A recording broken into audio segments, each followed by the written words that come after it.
예, 그러면 이어가지고 객체부터 살펴보도록 하겠습니다. 우리가 횡령죄에서 객체는 재물인데 그 재물은 자기 점유 타인 소유의 재물이다. 그러면 이제 관련돼 가지고 점유가 자기한테 있는지 소유권이 누구한테 타인한테 있는지와 관련된 것들을 가장 중요하게 봐야 되고 거의 판례 하나 나오는 것처럼 횡령죄에서의 재물은 동산, 부동산, 그다음에 관리할 수 있는 동력도 가능하다는 겁니다. 근데 여기서 관련돼 가지고 그 관리할 수 있는 동력을 말할 때 관리라고 하는 것은 어떤 물질적 관리를 말하는 거기 때문에 법률상 관리를 말하는 그 어떤 권리에 대한 것들은 인정되지 수 없다는 거죠.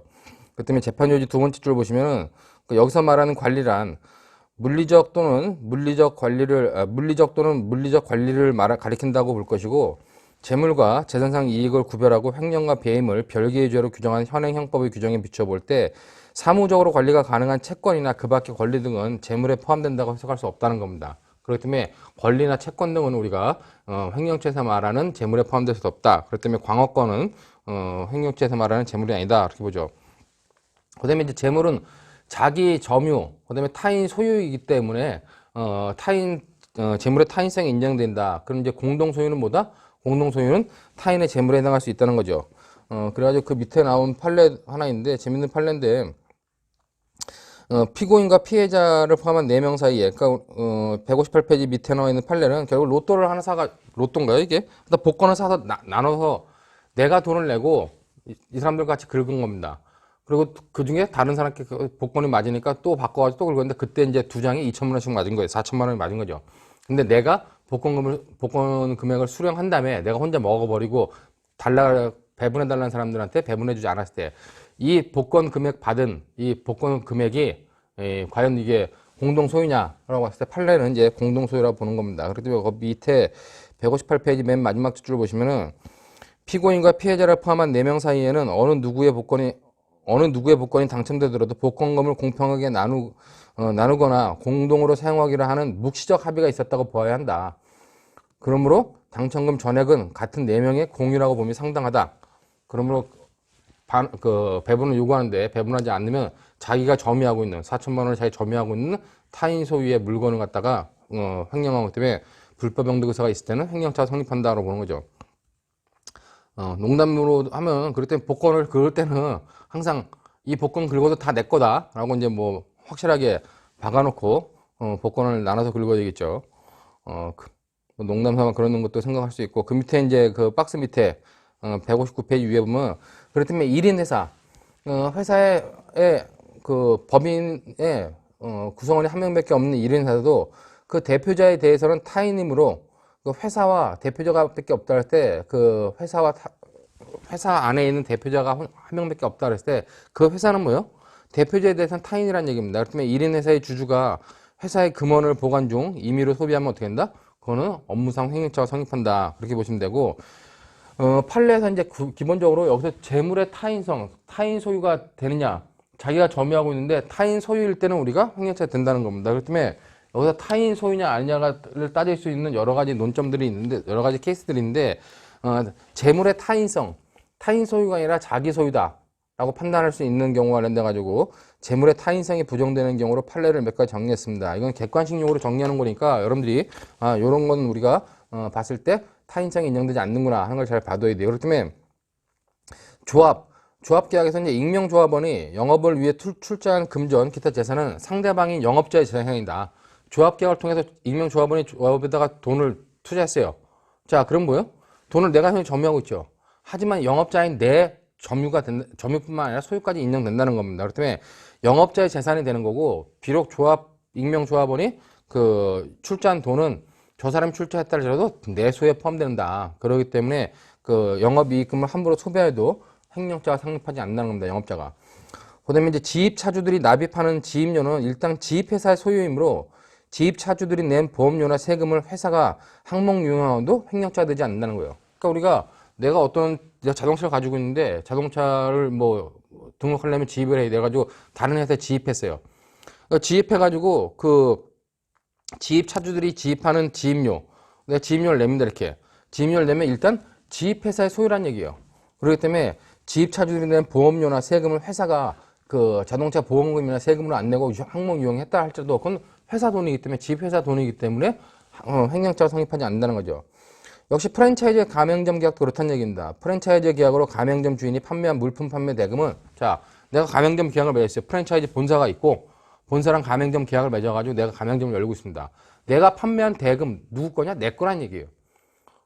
이 회사와 관련돼 가지고 물품 판매 대금은 가맹점 주인의 소유이므로 가맹점 주인이 이를 임의로 소비한다. 내 거니까 내가 소비하도록 횡령죄 성립하지 않는다는 거예요. 가맹점주가 가맹비를 내든지 아니면 판매 대금의 일부를 갖다가 본사에다 줘야 되는데 주지 않고 내가 소비하더라도 횡령죄 성립하지 않는다는 겁니다. 왜? 내 소유 물건이기 때문에 그렇다. 그렇게 보시면 되고, 그다음에 이제 채권 지급 담보를 위해 채무자가 수표를 발행 교부한 경우 수표상의 권리는 교부받은 채권자에게 귀속한다. 귀속함으로 소유권의 귀속 주체가 임의 처분하여도 횡령죄가 되지 않는다라고 보시면 되고, 뭐 개주와 관련된 계금 관련돼 가지고 있는데 여러분 개 아시죠? 개주가 내가 개주예요. 우리 뭐 500만 원짜리 개를 하자. 그러면 A, B, C, D가 100만 원씩 내기로 했어요. 나도 100만 원 내고. 그럼 내가 개주야. 얘네들이 나한테 100만 원 주고 내가 500만 원 오면 이번 달은 이건 A한테 주고 다음 달은 누구한테 B한테 주고 이렇게 개주가 있는데 개주한테 돈을 모았다면 그 개주의 돈은 뭐예요? 그건 개주의 소유가 된다는 겁니다. 그렇기 때문에 개주가 개원들로부터 수금한 개불입금은 개주한테 소유권이 있다. 나한테 소유권이 있으면 내가 써먹더라도 뭐다? 횡령죄가 성립하지 않는다는 거죠.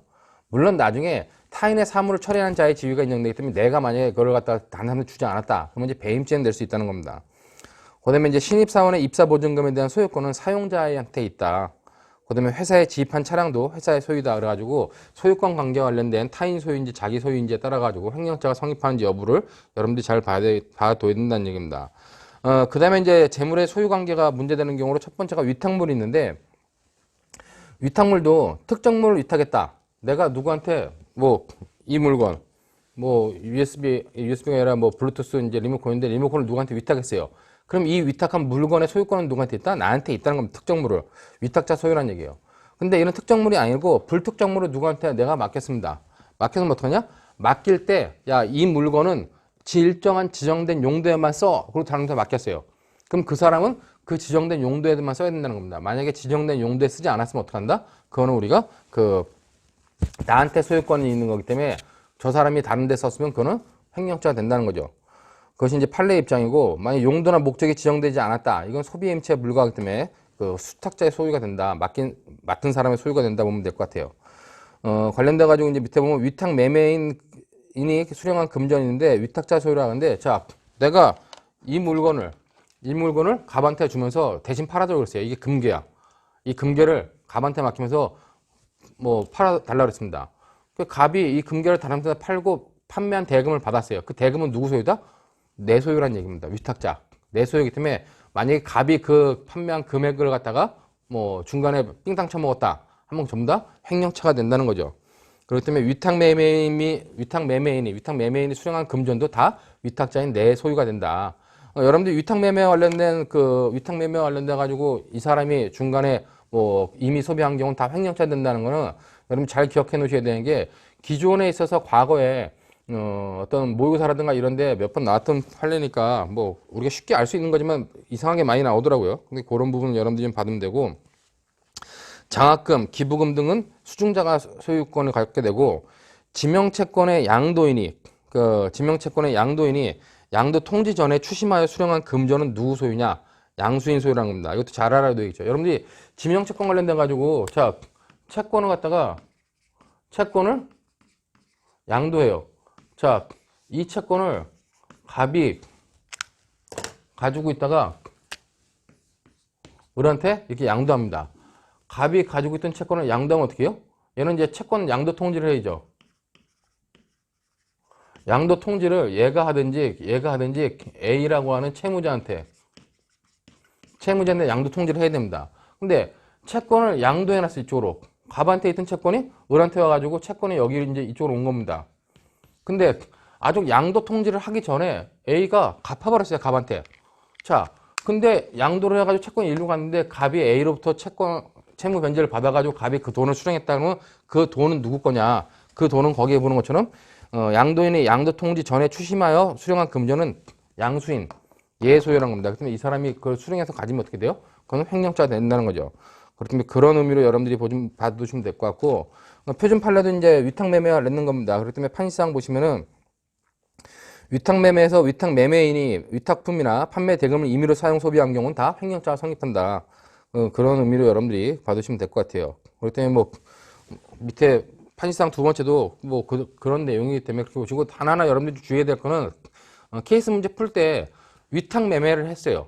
자, 이거 팔아달라고 맡겼는데 이 사람이 판매 대금 중에 1,000만 원에 팔아놓고 나한테 500만 원만 줬다. 500만 원에 팔았다 그래가지고, 그럴 때 이 사람보다 500만 원에 대한 횡령이 인정된다는 겁니다. 근데 이 위탁 매매인이 그 위탁 매매를 업으로 하는 사람이라면 이 사람 무슨 죄가 돼요?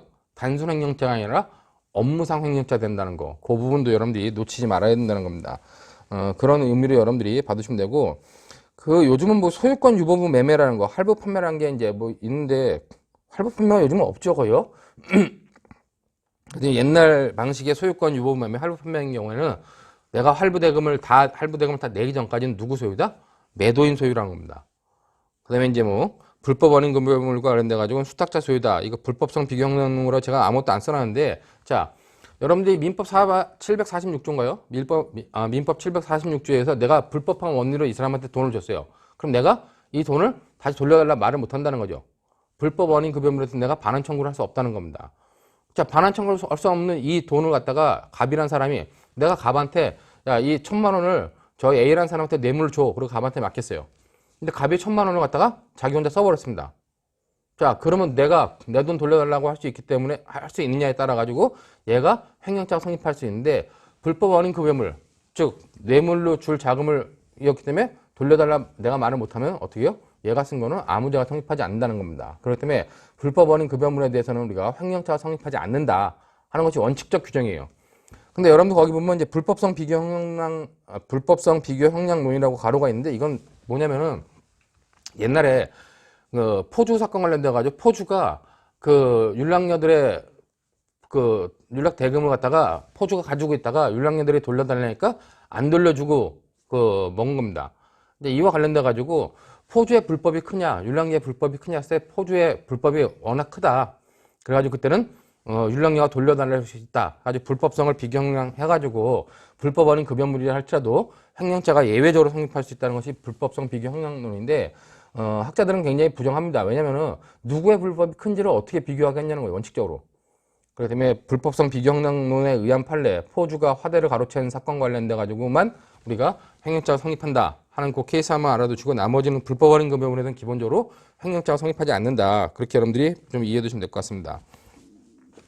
자, 이 정도로 보시면 되고, 그럼 여기서 이제 횡령이라고 하는 것이 뭐냐, 그럼 반환 거부가 뭐냐와 관련돼 가지고, 횡령은 쉬운 말로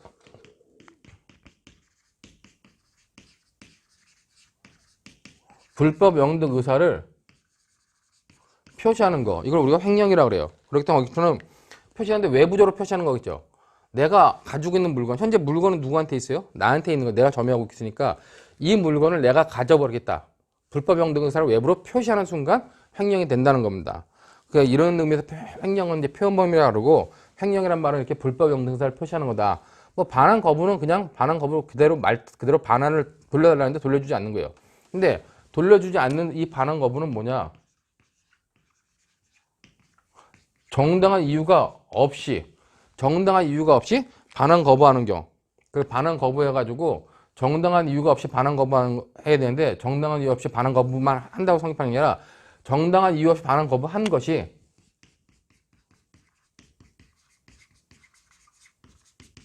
불법 영득 의사를 같이 표시하는 거다.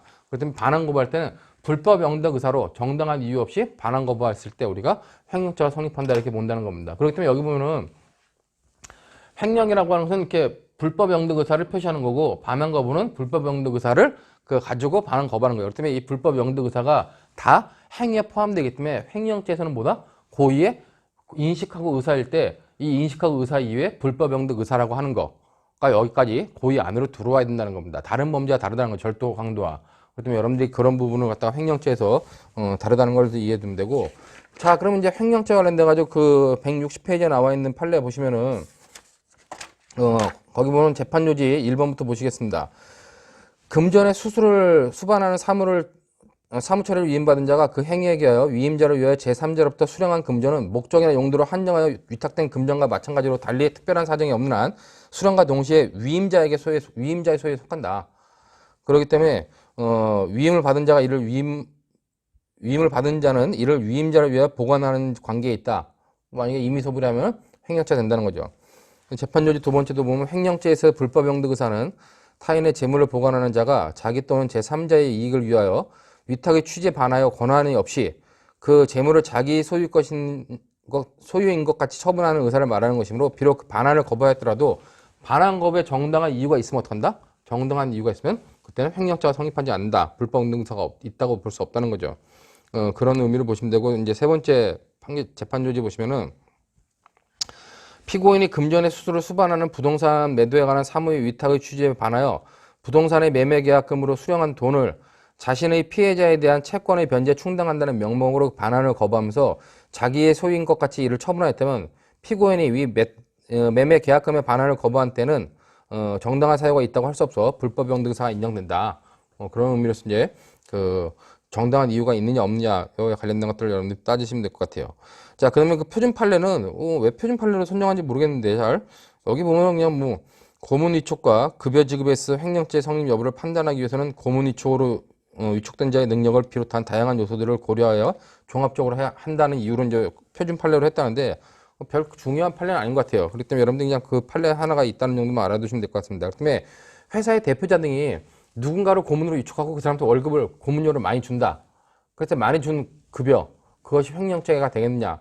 횡령죄가 될 수도 있다는 겁니다. 그렇기 때문에 여러분들 판결 요지 보시면은 회사의 운영자나 대표자 등이 그 내부 절차를 거쳐 고문 등을 위촉하고 급여를 지급한 행위가 업무상 횡령으로 인정되기 위해서는 그와 같은 고문 등을 위촉할 필요성이나 정당성이 명백히 결여되거나 그 지급되는 급여가 합리적 수준을 현저히 벗어나는 경우 그럴 때는 횡령죄가 성립할 수 있다는 겁니다. 그러면 그 기준은 어떠냐? 종합적으로 판단해야 된다. 하기 때문에 중요한 판례는 아니다라고 보이기 때문에 그 정도 보시면 되고, 자, 문제는 이제 횡령 관련돼 가지고 반환 거부, 횡령 또는 반환 거부인데 이 횡령과 반환 거부를 하면은 언제 기수가 되냐와 관련돼 가지고 기수 시기와 관련돼 가지고 우리가 표현설과 실현설의 대립이 있다 그래요. 자, 표현설은 불법 영등사를 외부로 표시만 하면 바로 그냥 기수가 된다는 겁니다. 그렇다면 여러분들 교환 본 것처럼 표현설이 뭐예요? 이 표현설이 판례의 입장인데, 자, 타인의 재물을 가지고 있다가 보관하고 있는 위탁관계 보관하고 있다가 내가 가져버리겠어 외부로 표시하면 그 순간에 기수가 된다는 겁니다. 그럼 미수를 인정할 수 있어요? 그때는 미수를 인정할 수 없다는 거죠. 잘. 근데 횡령죄는 미수를 처벌함에도 불구하고 이 표현설을 취하게 되면 미수를 인정할 여지가 너무나 좁아진다는 겁니다. 그렇기 때문에 그 실현설을 취하고 있는 것이 지금에 있어서는 약간 뭐 다수설적 입장인데, 이 다수설적 입장인 실현설에 의하면 어떡하냐? 그 표시를 해가지고 그걸 진짜 자기 물건으로 실현했을 때, 자기가 가져왔을 때, 그때 우리가 이제 기수가 된다고 보는 거고, 단지 표현만 했을 때는 미수라고 보는 거, 그걸 우리가 실현설의 입장이라고 하는 겁니다. 그렇기 때문에 기수 시기와 관련돼 가지고 타인의 어떤 그 물건을 갖다가 먹어버리겠다, 아주 매매 계약을 체결을 했어요. 매매 계약을 내가 보관하고 있는 물건에 대해서 다른 사람한테 팔겠다고 매매 계약을 체결하는 순간, 체결하면 그것은 외부로 표시된 거기 때문에 기수가 된다는 거예요. 이 표현설에 의하면. 근데 실현설은 매매 계약을 체결하고 실제로 넘겼을 때, 실현했을 때 기수가 되는 거고, 매매 계약만 체결하면 미수가 된다는 겁니다. 그렇기 때문에 양자의 차이점이 있다는 걸 이해해 두시고, 근데 여러분 중요하게 봐야 되는 건 옆에 써 있지만, 기수 시기에, 기수 시가가 아니죠. 이게 기수 시간인데, 기수 시기에 대해서는 표현설과 실현설의 대립이 있지만, 판례는 표현설의 입장이다. 표현설에 의할 때는 미수 인정을 할 수가 없다. 근데 이제 관련돼 가지고 판례는 모든 경우에 있어서 다 표현설을 취하는 게 아니라, 판례는 부동산에 대해서는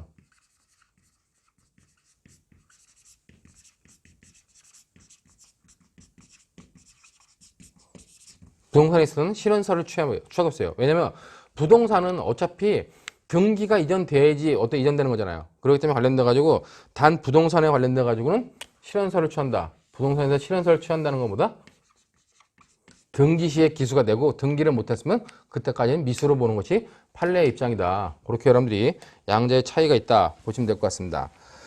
그 다음에 이제 주관적 구성요건 횡령의 고의가 필요하고, 여기 봤지만 횡령의 고의라고 하는 건 인식 의사, 인식 플러스 의사 이외에 불법 영득 의사까지 요구한다. 그렇게 여러분들이 보시면 될 것 같습니다. 그럼 이제 불법 영득 의사가 있느냐, 없느냐와 관련돼 가지고 밑에 관련된 표준 판례가 나오는데 161페이지에 표준 판례부 첫 번째 보시면은 비자금의 보관 자체가 이미 횡령으로 평가되는 경우, 그 경우는 우리가 그런 경우와 비자금의 활용이 횡령으로 평가되는 경우, 그다음에 비자금이 사용해서 불법 영득 의사를 인정할 수 있는 경우와 그렇지 않은 경우 등 다양한 쟁점을 다루고 있다는데, 판결 요지 보시면 첫 번째 줄에 비자금은 법인을 위한 목적이 아니라 법인의 자금을 빼내어 착복할 목적으로 조성한 것이 명백히 밝혀진 경우에는 조성행위 자체로서 불법 영득 의사가 실현된 것이라 볼 수 있다. 자, 비자금을 조성했는데 법인의 자금을 빼가지고 비자금을 만들었다. 그 목적이 사적으로 유용하려고 그랬다. 그건 그냥 이미 비자금을 조성한 자체가 횡령이라는 얘기예요. 불법 영득 의사가 인정된다는 거죠. 그리고 또 보관 관리하던 비자금을 인출 사용했음에도 그 자금의 행방이나 사용처를 제대로 설명하지 못하거나 당사자가 주장하는 사용처에 비자금이 사용됐다고 볼 수 있는 자료는 현저히 부족하고, 오히려 개인적 용도에 사용하였다는 신빙성 있는 자료가 훨씬 많은 것 같은 경우에는 비자금의 사용행위가 불법 영득 의사에 의한 횡령에 해당하는 것으로 추단할 수 있다. 자, 이미 불법 영득 의사가 있고 비자금을 조성하는 거, 그것도 불법 영득 의사가 있고, 비자금을 사용하는데 개인적으로 사용하는 것, 자기가 회사를 위해 사용한 것이 아니라면 그거는 입증하지 못하면 불법 영득 의사가 있다고 볼 수 있다는 겁니다. 근데 이와 달리 그 다음 보면 좀 피고인들이 불법 영득 의사의 존재를 인정하기 어려운 사유를 들어 비자금의 행방이나 사용처에 대한 설명을 하고 있고, 이에 부합하는 자료도 제시하고 있는 경우에는 피고인들이 보관 관리하고 있던 비자금을 일단 다른 용도로 소비한 다음 그만한 돈을 별도로 입금 또는 반환한 것이라는 등의 사정이 인정되지 않는 한 함부로 그 비자금을 불법 영득 의사로 인출 사용함으로써 횡령하였다고 단정할 수 있는 것은 아니다. 비자금 조성한 것은 횡령이에요. 근데 비자금이 조성되어 있는 비자금을 어떤 그 사적 유형이 아닌 다른 유형으로 썼다면 그때는 불법 영득 의사를 함부로 인정할 수 없다. 그런 판례이기 때문에 그런 판례 여러분들이 봐주시면 되고, 그 다음에 이제 가장 납입할 때, 주식회사를 설립할 때 가장 납입하는 경우가 있는데, 가장 납입한 경우에는 과연 횡령죄에서 말하는 가장 납입한 다음에 그 회사 설립한 다음에 회사 자금을 빼가지고 그 돌려주는 경우, 그것이 과연 불법 영득 의사가 인정됐냐 그랬을 때 그런 경우는 불법 영득 의사가 인정될 수 없다는 거죠. 그렇기 때문에 여러분들 거기 보시는 것처럼 그 162페이지에 판결 요지 보시면은 주식회사의 설립 업무 또는 증자 업무를 담당하는 사람과 주식 인수인이 사전 공모하여 주금 납입 취급 은행 외의 그 제3자로부터 납입금에 해당하는 금액을 차입하여 주금을 납입하고 납입 취급 은행으로부터 납입금 보관 증명서를 교부받아 회사의 설립 등기 절차 또는 증자 등기 절차를 마친 후 이를 인출하여 위 차용금 채무의 변제에 사용하는 경우, 위와 같은 행위는 실질적으로 회사의 자본을 증가시키는 것이 아니고 등기를 위하여 납입을 가장하는 편법에 불과하여 주금의 납입 및 인출의 전 과정에서 회사의 자본금에는 실제 아무런 변동이 없다고 보아야 할 것이므로 그들에게 회사의 돈을 임의로 유용한다는 불법 영득 의사가 있다고 할 수 없다. 그러므로 횡령죄도 성립할 수 없다. 해가지고 가장 납입 관련돼 가지고 횡령죄 성립이 안 된다고 하는 부분을 여러분들이 좀 봐두시면 될 것 같습니다. 자, 이 정도로 해가지고 이제 불법 영득 의사가 어떤 것이다 라고 하는 것까지 봤고, 그 다음에 이제 우리가 봐야 될 부분은 여러 가지 부분들이 있는데, 먼저 이제 뭐 죄수 결정 관련돼 가지고 횡령죄는 위탁 관계의 수에 따라 가지고 설정된다는 거죠. 그 다음에 이제 중요한 것 중에 하나가, 자,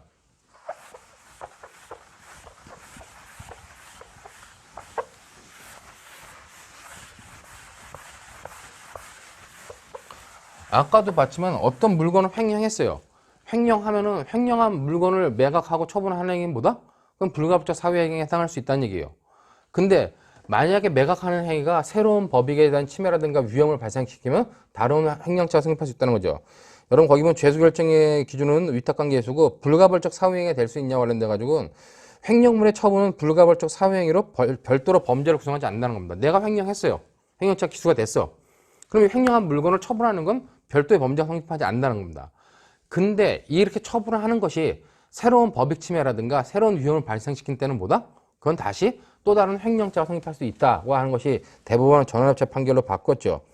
그렇다면 여러분 거기 판례는 새로운 법익 침해가 아닌 단순한 위험의 증가의 경우에도, 그 새로운 법익 침해가 있는 경우는 별도의 범죄가 성립하는데 그런 새로운 법익 침해까지가 아니라 할지라도 단순한 위험이 증가한 경우도 별도의 범죄 성립을 인정한다는 겁니다. 즉 밑에 표준 판례 보시면은 그 판시상 보면 두 번째 피해자 갑 종중으로부터 토지를 명의신탁받아 보관 중이던 피고인 을이 개인 채무 변제에 사용할 돈을 차용하기 위해 위 토지의 근저당권을 설정하였는데, 자, 자기가 그 명의신탁 받아가지고 보관하고 있는 타인의 부동산이 있어요. 근데 여기다가 자기의 채무를 갖다가 그 담보할 목적으로 근저당권 설정했다. 근저당권을 설정 등기하는 순간 횡령죄는 성립했다는 겁니다. 근데 이제 그 피고인을 병이 공모하여 위 토지를 정에게 매도한 사안에서 피고인들의 토지 매도 행위가 별도의 횡령죄를 구성한다 라고 한 원심 판결이 맞다고 온 거예요. 과거에는 그렇게 횡령 행위가 불법 용도사가 표시되는 횡령 행위가 있고 기수가 되면 그 위에 매각하거나 하는 것들은 불가벌적 사유행위를 봤는데, 새로운 법익 침해가 있거나 위험이 증가한 경우도 이제는 횡령죄가 따로 성립한다 보는 거죠. 자, 그렇기 때문에 여러분들 다수견 판결지 다수견 보시면은 뭐 횡령죄는 다른 사람의 재물에 관한 소유권 등 그 본권을 보호법이기로 하고, 법익 침해의 위험성이 있으면 그 침해의 결과가 발생하지 아니하더라도 성립하는 위헌범이다. 근데 이제 선행행위 관련돼가지고 굵은 부분도 보시면은 일단 특정한 처분행위, 이를 선행처분행위라고 하는데, 그 특정한 처분행위로 인하여 법익침해 위험이 발생함으로써 횡령죄가 기수에 이른 후 종국적인 법익침해의 결과가 발생하기 전에 새로운 처분행위가 이뤘을 때, 후행처분행위가 이루어졌을 때, 즉 후행처분행위가 선행처분행위에 의해 발생한 위험을 현실적인 법익침해로 완수하는 수단에 불과하거나 그 과정에서 당연히 예상될 수 있는 것으로 새로운 위험을 추가하는 것이 아니라면, 후행처분행위에 의해 발생한 위험은 선행처분행위에 이미 성립된 횡령죄에 의해 평가된 위험에 포함되는 것으로 후행처분행위는 이른바 불가벌적 사유의 행위에 해당한다는 얘기입니다. 즉, 내가 근저당권 설정했어요. 근저당권 설정해놓고 뭐 근저당권 설정 후에 대금을 받아 썼다. 그럼 그건 이제 불가벌적 사유에 해당한다는 겁니다. 근데 이제 그러나 후행처분행위가 이를 넘어서 선행처분행위로 예상할 수 없는 새로운 위험을 추가함으로써 법익침해에 대한 위험을 증가시키거나 아니면 선행처분행위와는 무관한 방법으로 법익침해의 결과를 발생시킨 경우라면, 이는 선행처분행위에 의하여 이미 성립된 횡령죄에 의하여 평가된 위험의 범위를 벗어나는 것이므로 특별한 사정이 없는 한 별도의 횡령죄를 구성한다고 보아야 된다는 겁니다. 즉, 예를 들어가지고 자, 이 건물에 대해서 A라는 건물에 대해서 갑 앞으로 명의신탁되어 있습니다. 자, 근데 갑이 여기 이제 B라는 금융회사로부터 금융회사에 여기에 대해서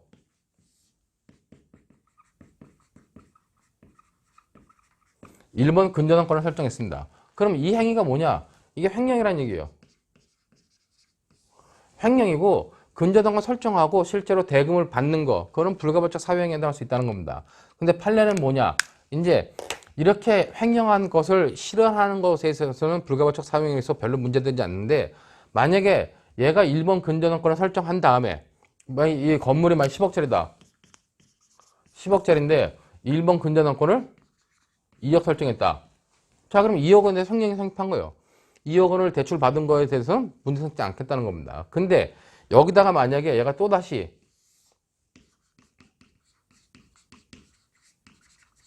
2번 근저당권을 3억짜리 설정했다. 그러면 이건 위험이 증가했다는 거죠. 그렇기 때문에 이 부분은 뭐다? 이거는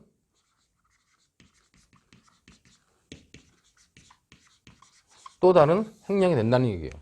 아니면 1번 근저당권 설정한 다음에 2번 근저당권 설정한 다음에 그 다음에 이게 뭐 2억 3억이니까 이거 10억에 그냥 매매했다. 그럼 매매한 자체, 이것도 또 다른 횡령이 될 수 있다는 거죠. 자, 그러기 때문에 횡령죄와 관련돼 가지고 불가벌적 사유행위가 되는 것은, 만약에 매매계약을 체결했다. 매매계약을 체결하는 순간 등기까지 넘기면 어떻게 해요? 등기까지 넘기면 그때 이제 횡령죄의 기수가 되는 겁니다. 자, 근데 그 위에 돈을 받아가지고 돈을 쓰는 건 그건 불가벌적 사유행위라는 얘기예요. 근데 그런 게 아니라 새로운 위험을 증가시킨 경우는 우리가 기본적으로 새로운 법익 침해로 봐가지고 독자적인 새로운 횡령죄가 성립한다. 그렇기 때문에 여러분들 거기 보는 것처럼 아까 밑줄 붙인 부분을 읽었는데 그 읽은 거 밑에 두 번째 줄 정도 내려오면은 같은 부동산에 별개의 근저당권을 설정하는 거, 그다음에 그 해당 부동산을 매각함으로 근저당권 설정해놓고 그 다음에 매각했다. 그런 것들은 새로운 법익 침해 위험이 있는 것으로서 새로운 독자적인 또 그 횡령죄가 성립한다. 그 정도로 여러분들이 이해해두면 될 것 같습니다. 중요한 판례니까 특히 케이스에서 여러분들이 1번 근저당권 설정한 거 횡령죄, 2번 근저당권 설정한 거 횡령죄, 그다음에 매각한 거 독자적인 다 횡령죄가 성립한다. 여러분들이 봐야 돼요. 단지 나중에 이것이 이제 포괄 일자가 되는지 안 되는지는 나중에 따져봐야겠지만 각각의 횡령죄가 성립한다는 건 여러분들이 잘 봐둬야 됩니다. 그 다음에 이제 다른 범죄와의 관계를 가지고 작물죄와 횡령죄 있는데 만약에 작물을 내가 A라는 사람한테 내가 작물을 보관해달라 가지고 작물을 보관받았어요. 작물을 받아가지고 내 작물을 보관하고 있습니다. 근데 저 사람이 돌려달라는데 안 돌려주고 내가 먹어버렸다. 그럼 작물죄 이외에 횡령죄가 성립할 수 있겠느냐 관련돼 가지고 그 작물 보관죄 이외에 별도 횡령죄가 성립하지 않는다는 것이 다수결과 판례의 입장입니다. 왜냐면은 쟤는 작물을 보관시켰지만 이 작물은 뭐야? 불법 원인 급여물이기 때문에 돌려달라고 얘가 말할 수 없다는 겁니다. 그렇기 때문에 불법 원인 급여물로 횡령죄 성립을 부정하는 부정설이 있는데 이것이 판례이자 다수학설의 입장이다. 그렇게 여러분들이 봐두시면 될 것 같습니다. 그 다음에 이제 164페이지에 나와 있는 것이 명의 수탁자가 명의 신탁된 부동산을 횡령한다는 점을 알면서 이를 취득한 제3자. 이거는 나중에 부동산 이중매매에서 또 나오는데 부동산 이중매매나 그 명의 신탁된 부동산을 횡령하는 경우나 제3자가 거기에 적극적으로 가공한 경우에 한해가지고 공동정범이나 교사범이 성립할 수 있다. 그렇지 않은 경우에는 단순히 가담한 경우에는 우리가 성립할 수 없다. 그런 의미로 여러분들이 봐두시면 될 것 같습니다. 자, 그러면 이제 횡령죄 관련돼가지고 우리가 가장 논란이 되고 있는 명의신탁에 대해서 좀 살펴보도록 하겠습니다.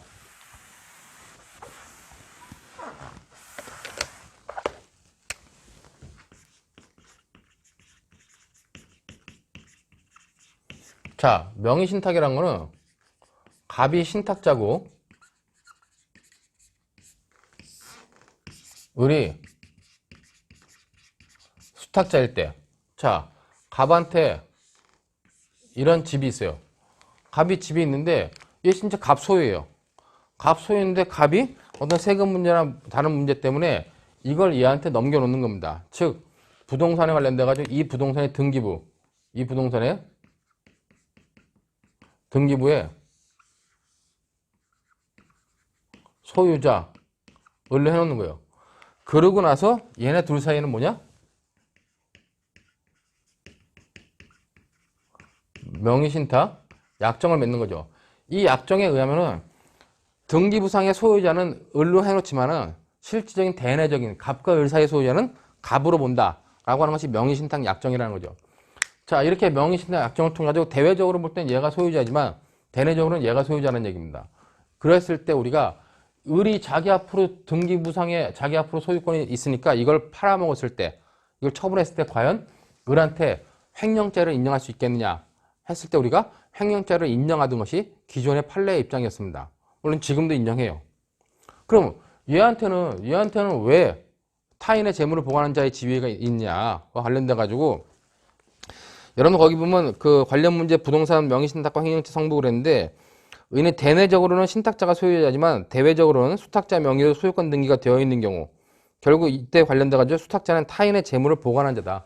얘는 뭐요? 등기 명의가 자기 앞으로 했지만 실질적으로는 뭐다? 타인의 재물, 부동산을 보관하는 자의 지위에 있다는 겁니다. 자기 점유, 소유권은 누구한테 있다? 갑과 을 관계에서는 갑한테 있다는 거죠. 그렇기 때문에 타인 소유, 자기 점유물을 갖다가 처분했기 때문에 우리가 그때는 횡령죄가 성립한다라고 본 것이 판례 입장이고 그 65년 165페이지에 71년도 판례가 나오는데 그 판례 이후로 계속 얘가 처분하면 횡령죄가 된다는 거예요. 자, 근데 이렇게 됐던 거에 대해서 이제 우리가 부실법이라는 저는 부실법이라는데 부동산 실명법이라고 하는데 이 부동산 실명법에 의해서 부실법이라 했으니까 좀 용어가 이상하네요.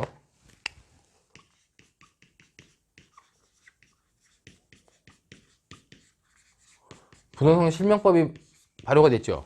자, 모처럼 부동산 실명법이 95년도 7월 1일 날 이제 시행됐습니다. 발효가 됐는데 이 부동산 실명법에 의하면 어떻게 해요? 부동산 실명법에 명의신탁 약정은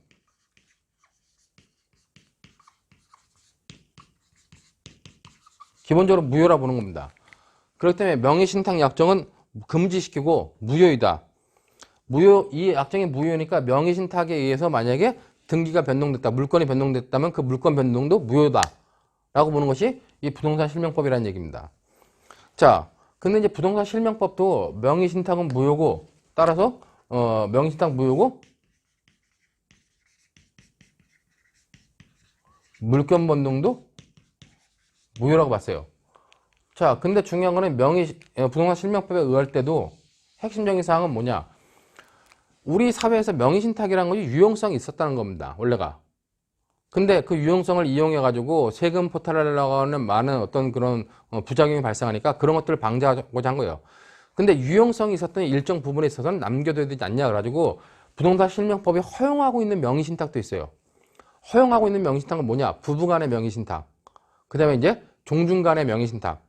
우리가 뭐 여러분들이 민법 배웠으면 알겠지만은 부동산 등기법상에 꼭 권리 능력 있는 사단법인이 아니라 할지라도 권리 능력 없는 사단법인이라도 등기는 할 수 있죠.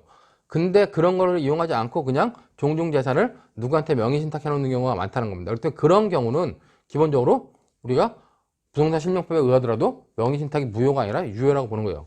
근데 여러분 잘 봐야 되는 게 종중재산이든 부부재산이든 부부간의 명의신탁이든 종중간의 명의신탁이든 뭐다? 세금 포탈의 목적이 있으면 어떻게 됩니까? 그거는 무효인 명의신탁이 되는 겁니다. 그러니까 세금 포탈이라든가 여러 가지 그 특별한 목적이 없이 어떤 그 특별한 목적이 없이 부부간의 명의신탁이라든가 나머지 명의신탁, 종중간의 명의신탁은 우리가 유효이고 나머지 명의신탁은 다 무효란 얘기예요. 자, 그렇다면 여러분들 166페이지에 보면 허용되는 명의신탁과 허용되지 않는 명의신탁으로 나눠놨는데 허용되는 명의신탁 관련돼 가지고는 어떻게 되냐? 허용되는 명의신탁을 했는데 만약에 여기가 종중이고 얘가 종중의 종원이에요. 근데 얘가 만약에 팔아먹었다. 그럼 명의신탁 약정은 유효이고 소유자는 연루되어 있지만 실제 대내적인 이관계다. 그럼 얘가 처분해보면 얘한테는 횡령자 성립한다는 게 기존의 판례라는 겁니다. 변경되지 않았어요. 자, 근데 문제는 이제 그러면 여러분 거기부터 허용되지 않는 명의신탁 관련된 부분은 어떻게 볼 것이냐 관련돼 가지고 허용되지 않는 명의신탁에 관련돼 가지고 됐을 때 자, 명의신탁 약정 무효요. 물건 변동 무효예요. 자, 그러면 이 법에 의하면 명의신탁 약정 뭐다? 이게 무효란 얘기예요. 소유자 이렇게 등기부 넘어간 거 이것도 무효란 겁니다. 그 무효인데도 불구하고 얘가 처분했다. 얘가 처분했을 때 얘한테 무슨 죄가 성립하냐? 횡령죄가 성립할 것이냐 말 것이냐 관련된 논란이 있는데 우리 판례는 뭐라 한다? 이렇게 양자 간의 명의신탁 간에서는 횡령죄가 성립한다. 왜?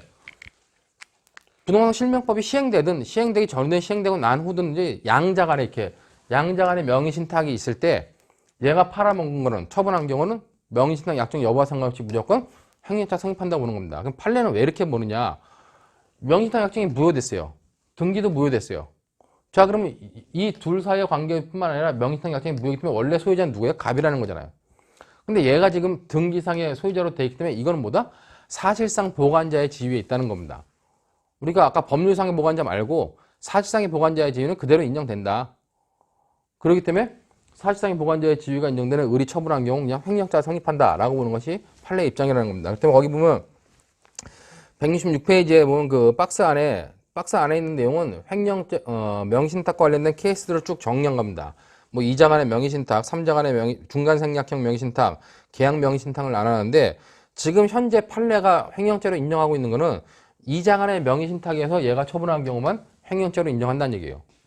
근데 이것도 앞으로 이제 어떻게 변할지 모르죠.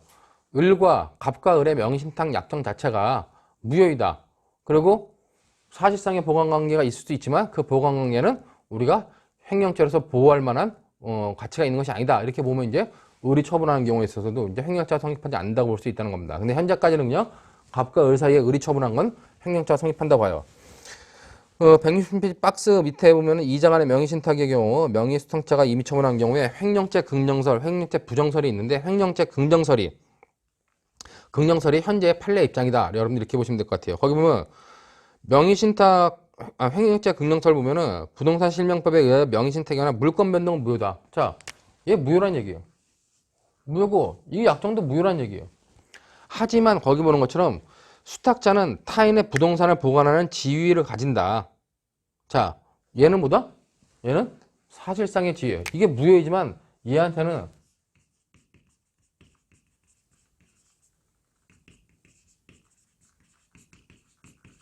사실상의 보관자의 지위가 인정된다. 그러므로 제가 의리 처분해 먹으면 그건 바로 그냥 횡령죄가 성립한 겁니다.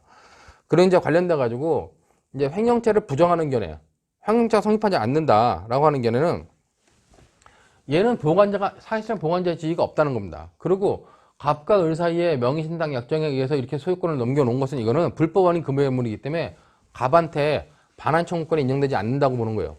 그러나 이제 그 횡령죄 긍정서는 반환 청구권이 인정된다라고 보는 거죠. 그렇기 때문에 횡령죄 성립을 인정하는 것이 현재 판례의 입장이고 좀 다수의 입장이다. 이렇게 여러분들이 아직까지 이렇게 이해하고 있으면 될 것 같습니다. 여러분들 여기서 중요한 것 중에 하나가 그러면 판례는 얘가 처분하면 이거 횡령죄라고 봐요. 자, 근데 명의신탁 약정했잖아요. 그리고 물권 변동했잖아요. 하지만 이 부분은 뭐다? 이렇게 명의신탁 약정이 하면 안 되는데 금지하고 있는데 했기 때문에 이 부분에서는 우리가 부동산 실명법 위반 행위도 그대로 적용한다는 겁니다. 그렇다면 여러분들 거기 166페이지 박스 위에 판례는 횡령죄 성립을 인정하고 그 다음에 뭐요? 부동산 실명법 3조 1항 위반죄가 같이 성립한다. 부동산 실명법 위반이 같이 성립하고 양죄는 보호법이 다르기 때문에 실체관계에 있다는 거 여러분들이 반드시 잘 기억해야 됩니다. 그렇기 때문에 재판 요지 보시면은 부동산을 소유자로부터 명의수탁받은 자가 이를 임의로 처분하였다면 명의신탁자에 대한 횡령죄가 성립하며 그 명의신탁이 부동산 실권리자 등기 등에 관한 법률 시행 전에 이루어졌고 같은 법이 정한 유예 기간 내에 실명 등기를 하지 않아야 함으로써 그 명의신탁 약정 및 이에 따라 행해진 등기에 의한 물권 변동이 무효로 된 후에 처분행위가 이루어졌다 할지라도 달리 볼 것은 아니라는 얘기입니다. 그렇기 때문에 아직은 판례가 이건 횡령죄가 성립한다고 보는 거예요. 그 다음에 그 밑에 나온 표준 판례가 하나 있는데 그 표준 판례는 뭐냐면은 양자 간의 명의신탁에서는 횡령죄가 성립한다는 걸 그대로 유지하고 있는 판례입니다. 근데 이제 여러분들 잘 봐야 되는 게 어떤 법률 관계일 때 이걸 양자 간의 관계로 볼 것이냐, 이자 간의 등기 명의신탁으로 볼 것이냐인데 판시상 봐보세요. 거기 부동산 소유자가 그중 일부 지분을 제3자를 위하여 그 대외적으로만 보유하는 관계에 관한 약정을 맺은 경우 그 법률 관계는 뭐다? 이때는 이자 간의 명의신탁 약정이 이자 간의 명의신탁에 해당한다는 거예요. 즉 관련돼 가지고 뭐 피해자 맺은 공동 매수 약정에 반하여 자신 단독 명의로 소유권 이전 등기를 마쳤다가 피해자에게 소유권 확인 증서를 작성해준 피고인이 그 후 해당 토지에 관해 수령한 도시개발 사업 보상금 중 피해자 지분 부분에 관한 반환 요구를 거부한 사안에서 횡령죄가 성립한다라고 본 거죠. 그렇기 때문에 공동 지분을 가지고 매수했는데 명의는 얘 명의로 해놓겠다. 그러면 그거는 양자 간의 명의신탁이라는 얘기예요. 얘 지분에 관련된 부분 말고 이 사람의 지분에 관련된 부분은. 그렇기 때문에 그거를 처분하는 경우에는 횡령죄가 성립한다. 그렇게 여러분들이 이해해 두시면 될 것 같습니다. 자, 이제 문제는 이렇게 횡령죄가 성립한다고 보는 것이 판례 입장인데 인지에부터는 보는 중간생략형 명의신탁이라든가 아니면 그 계약 명의신탁은 다 아무 범죄가 성립하지 않는다는 것이 판례 입장으로 바뀌었습니다. 즉 중간생략형이 있는데 자, 갑과 을이 명의신탁 약정을 맺어요.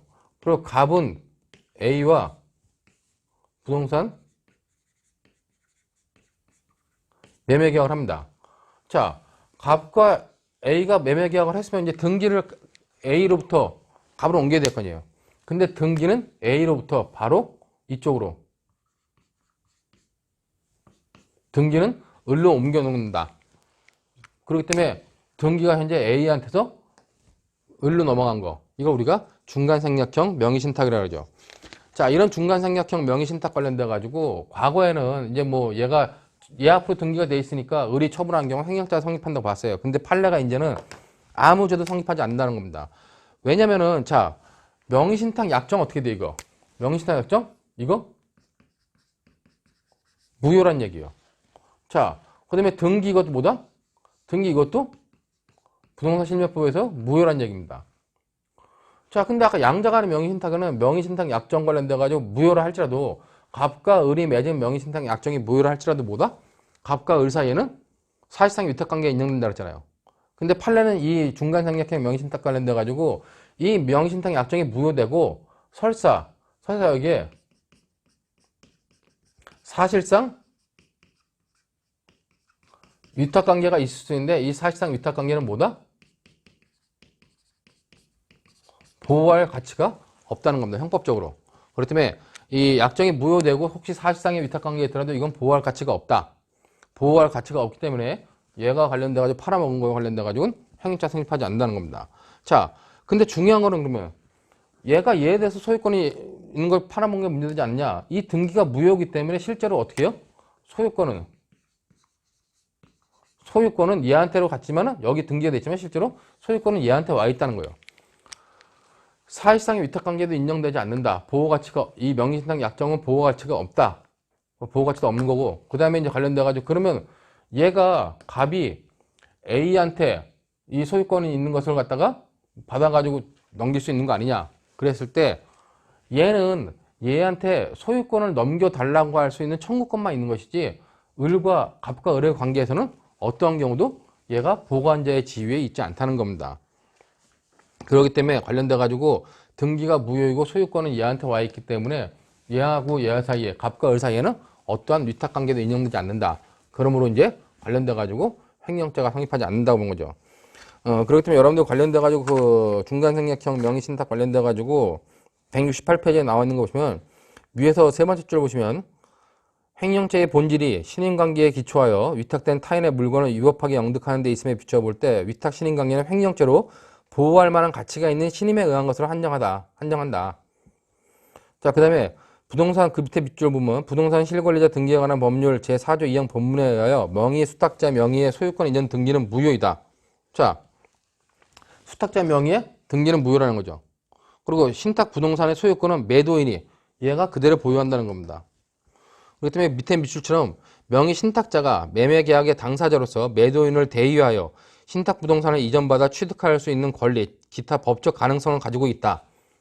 얘가 소유권을 넘겨달라 해가지고 그런 권리를 얘한테 소유권이 있지만은 실제로 등기부상이 있지만은 그 소유권을 일로 넘기고 얘가 다시 받아야 될 청구권이 있다는 겁니다. 하지만 명의 신탁자가 이러한 권리 등을 보유했음 이유로 명의 신탁자를 사실상 또는 실질적 소유권자로 보아 민법상 소유권 이론과 달리 횡령죄가 보호하는 그 신탁 부동산의 소유자라고 평가할 수 없다는 겁니다. 얘는 그냥 청구권만 가지는 것이지 실제로 이걸 이렇게 넘겨달라고 할 권리만 있는 것이지 실제로 소유자로서 아무 권리가 없다는 거예요. 이 처분한 부동산에 대해서. 그렇기 때문에 여러분들이 그 관련자가 그렇게 인정된다고 보고 밑에 또 밑줄 친 부분은 명의 신탁자와 명의 수탁자 사이에 위탁 신인 관계를 근거 지우는 계약인 명의 신탁 약정 또는 이에 부수한 위임 약정이 무효임에도 불구하고 횡령죄 성립을 위한 사무관리, 관습, 조리, 신의 측에 기초한 위탁 신인 관계가 있다고 할 수 없다. 아예 그 위탁 신인 관계가 있다고 할 수 없고 또한 명의 신탁자와 수탁자 사이에 존재한다고 주장될 수 있는 사실상의 위탁 관계라는 거. 이게 약정이 무효인데 사실상의 위탁 관계가 있다고 주장될 수 있다는 겁니다. 이런 위탁 관계라는 것도 부동산 실명법에 반하기 때문에 범죄를 구성하는 불법적인 관계에 지나지 아니할 뿐 이를 형법상 보호할 가치가 있는 신임에 의한 것이라 할 수 없다. 보호할 가치도 없다는 겁니다. 그렇기 때문에 얘와 얘 사이에는 아무 위탁 관계가 인정되지 않는다는 거죠. 보호할 가치도 없다. 그렇기 때문에 의리 처분 행위는 횡령죄가 성립하지 않는다고 대법원이 본 겁니다. 그런 의미로서 여러분들이 관련된 내용을 좀 봐두시면 될 것 같고, 그 다음에 이제 관련돼 가지고 3자간 명의 신탁은 뭐냐? 자, 갑과 을이 계약 명의 신탁은 명의 신탁 약정을 맺어요. 자, 그래 놓고 여기선 계약을 A가 갑하고 있는데 여기서는 이 A가 을과 매매 계약을 하고 등기까지 넘기는 경우입니다. 자, 결국 갑과 을이 명의신탁 맺고 야, 갑과 을 우리 사이에서는 얘가 소유자고 너는 그냥 보관자야. 이렇게 명의신탁 약정을 맺었다는 거예요. 그리고 갑이 을한테 돈을 주고 을 명의로 부동산을 사는 거죠. 이걸 계약 명의신탁이라고 하는데 자, 여기서 중요한 건 이제 A는 이렇게 갑과 을 사이에 명의신탁이 있다는 걸 알 수도 있고 명의신탁이 있다는 걸 모를 수도 있다는 겁니다. 즉 A는 명의신탁에 대해서 선인일수 모를 수도 있고 알 수 있다는 거예요. 자, 이랬을 때 이제 왜 이걸 선이냐 악이냐 나누냐면은 A가 만약에 선이었다. 이 사이에 당사자 사이에 명의신탁이 있다는 거를 만약에 몰랐다. 그럼 A는 모르는 거예요. 이거 존재를 모르니까 그냥 이 사이에서 A는 그냥 을과 매매계약하고 등기를 넘긴 것 뿐이라는 겁니다. 이렇게 선이었을 때는 어떡하냐. 이렇게 선인 경우는 이 을은 유효하게 얘가 선이었을 때는 얘가 선이었을 때는 매매계약과 등기는 뭐다? 다 유효하다고 보는 거예요. 그렇기 때문에 여러분들 거기 보는 것처럼 제3자가 명의신탁의 경우 계약 명의신탁이라는데 양도인 혹은 제3자가 선의인 경우 이렇게 A가 선의인 경우는 명의신탁 약정은 무효이지만 물권 변동은 무효하다는 겁니다. 이거는 명의신탁은 어차피 무효예요. 얘는 무효. 근데 이건 유효야. 유효이기 때문에 얘는 뭐요? 정당하게 소유권을 취득한다는 겁니다. 지금. 그렇기 때문에 정당하게 자기가 소유권 취득하기 때문에 뭐다? 얘가 처분한 경우는 아무 죄가 되지 않는다는 거죠. 민사상의 민사상의 부당이익 반환 청구권이라든가 그런 것들은 민사상의 문제고 형법적으로는 아무 문제가 되지 않는다는 겁니다. 그렇기 때문에 이 경우 수탁자가 이 을이 제3자에게 임의 처분한 경우 횡령죄가 성립한다는 견해, 배임죄 성립한다는 견해가 있었는데 통설 판례는 뭐다? 일단 횡령죄, 배임죄가 성립하지 않는다. 얘 처분은 무죄라는 것이 판례와 지금 다수의 입장입니다. 자, 그랬더니 밑에 여러분들 보시면 표준 판례도 역시 그런 것들 나온 거고, 표준 판례 밑에 나와 있는 대법원 98도 4347 판결 같은 경우도 재판 요지 쭉 여러분들이 읽어보시면 되는데, 이렇게 얘가 매각한 경우에 횡령죄 성립하지 않는다는 거예요. 그러니까 98도 4347 판결은 횡령죄가 성립하지 않는다. 자, 그 다음에 이제 2008도 455 판결. 얘가 판매한 경우엔 아예 배임죄도 성립하지 않는다는 겁니다. 부동산을 관리하는 자, 타인의 사물을 처리한 자의 지위에 있지도 않다는 거예요. 무조건 이거는 얘가 정상적으로 부동산의 소유권을 취득한다는 겁니다. 자, 근데 만약에 얘가 선의가 아닌 악의인 경우는 어떡하냐. 악의인 경우는 이것은 무효이고 매매계약과 등기도 역시 무효란 얘기죠. 자, 그렇게 이 물권 변동 자체도 무효다. 얘가 악이면 이 물권 변동은 무효예요. 선이면 유효이지만. 그렇게 보면 이제 172페이지 보는 것처럼 물권 변동은 무효이고 소유권은 여전히 양도인에게 있다.